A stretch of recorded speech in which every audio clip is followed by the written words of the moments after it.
অনেক দিন পর একটা ভালো family drama plus thriller movie দেখলাম, আর মুভিটার নাম হচ্ছে দ্য গার্লফ্রেন্ড, হলিউডের।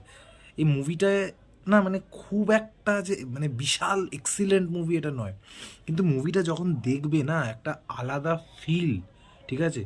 একটা মা তার ছেলের জন্য কতটা পজেসিভ হতে পারে, এবার তার যে পজেসিভনেসটা সেটা কি সঠিক, মানে সেটা মানে একটা মেয়ে তার লাইফে আসবে, তখন সে মেয়েটা আসার পরে মাটা আরও যেই তার ছেলের প্রতি পজেসিভ হয়ে যাবে, এটা কি ঠিক না ভুল?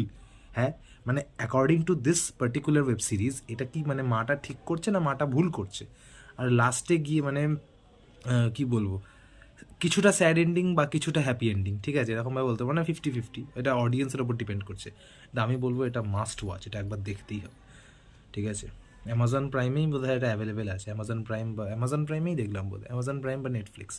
সিনেমাটার নাম হচ্ছে দ্য গার্লফ্রেন্ড, 2025-এ বেরিয়েছিল, আমি আজকে দেখলাম। যে ওকে দেখে নাও, হেভি হয়েছে।